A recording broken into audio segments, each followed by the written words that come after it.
When Bob Boudin was about to graduate from college, his mom gave him the greatest advice he's ever received, and it served him quite well. Well, today he wants to share it with you. Take a look. Best-selling author Bob Boudin is recognized as the top sports and entertainment recruiter in the U.S. He's helped shape the leadership teams for some of the most dynamic and successful businesses in the world, like NASCAR and the NBA. In his book, Two Chairs, Bob shares a key secret he learned from his mom about facing challenges in life. He says when you apply this secret, you will find God's plan for your life. Please welcome to the 700 Club, Bob Boudin. It's wonderful to have you here. Fantastic to be here. I loved your book. I think it's such a great idea, but talk about the secret that your mom shared with you. You know, I think everybody's who goes through trouble or is looking for goals and dreams come to a spot in their life where they feel their limitations of what they can do. So where do they turn? I went to my mom and said, hey, I'm hurting. And she said, Bob, I'm going to teach you a secret that changes everything. If you set this up and do it every day, it'll change your life. And so she had 3 simple questions. Simple in the fact that you can't believe that actually you haven't asked them, but they're disruptive a little bit. And to think about you got to think about them. 1, does God know your situation? Yeah. Not only does he know, but he wants you to know that he knows. and some people, they think God only has 6 telephone lines for 7 billion people, or he works on ISIS, heart attacks, and natural disasters. I'm not a good person. Yeah. She said then, hey, is this too hard for him to handle? And I said, no. And she says, but it is too hard for you to handle. Yeah, boy, that's a revelation that needs to be dealt with. It is. And then she said the pivotal question. She says, does he have a good plan for you? And I said, yes. And she said, what is it? I don't know, Mom. And she said, exactly. We don't know. We need to have 2 chairs in our house. What if there's a 1% chance that God would meet you, Bob, tomorrow at 2 chairs? Would you go? Yes. She says, that's a wise decision. She said, but listen, our vehicle today when we talk to God has always been prayer. And it's fantastic. I hope people do it more. But this is a question my mom said, what did he say? Yeah. If you're talking to God, wouldn't it be good? You get to talk for 1 minute. He talks for 4. You talk for 2. He talks for 8. He has some plans for us for the day. And we have to hear him. Why? Because our life is really in trouble. And unless we do that, we're going to miss out on a lot. What you say is so true, because we tend to pray at God. But the 2 chairs, explain the 2 chairs. So there's actually physically 2 chairs. Yeah. I actually tabernacle in the morning. We've actually taken heaven, put it on earth in your house, in your apartment, in Celebrate Recovery, in prisons. Yeah. It wouldn't matter. So here's an opportunity that you could actually talk to God. And so somehow we've treated him a little bit like an appellate court judge. Yes. So we're like talking to him, and then we say, if it be his will. Well, and off we go. And we go. Busily. And then we carry our problems with us again. And then we come back and debrief him, right? Yeah. We're informing and debriefing him. By the way, God. You're slacking. Yes. And the answer is, he's not. Yeah. In fact, he needs an exchange, doesn't he? Yes. In the morning, that you give him yours. There's this fantastic quote in John 16:33. It said, in this world, you will have trouble. How much? Lots. Yes. It helps. It's on all of us. Be of good cheer. I've overcome the world. When you're in the morning and you're giving him your trouble, okay, how would he know that you trust him? Yeah. You'd be cheerful. Yes. Is there a cheer today? Yeah. What's happened to our cheer?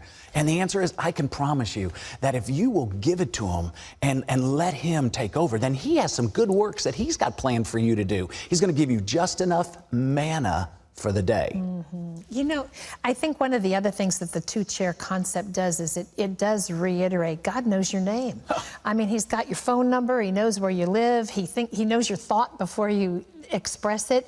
Talk a little bit about how this 2-chair concept or theory, or for you it's a reality, has impacted your daily life, your business, your personal life. So in this world you have trouble. Yeah. I have 3 daughters.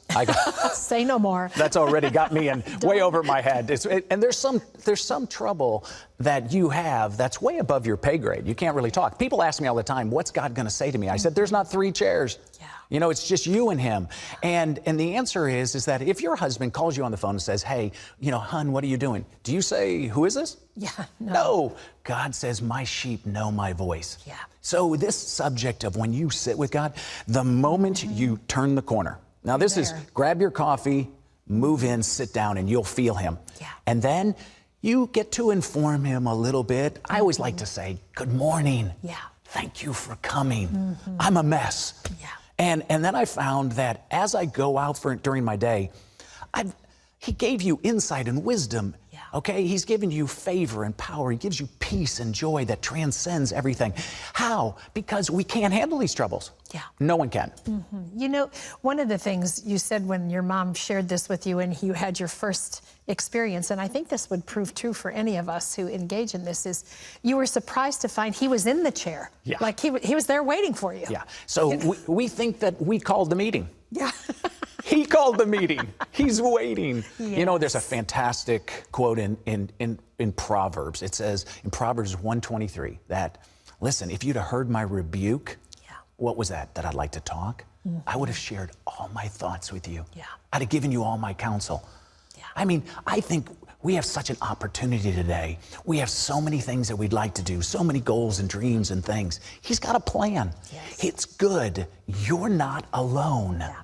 You know, I think of your business. You are in a business that is, you know, I mean, you have to have wisdom. You have to know when to hold them, when to fold them. You have to, you're impacting people's lives and their families. And you're not always with people who share the same value system you do. How valuable has this been to you as you walk in the world, but stay not of it? Yeah, I think it's crucial because, you know, every morning I wouldn't even ever miss a morning meeting.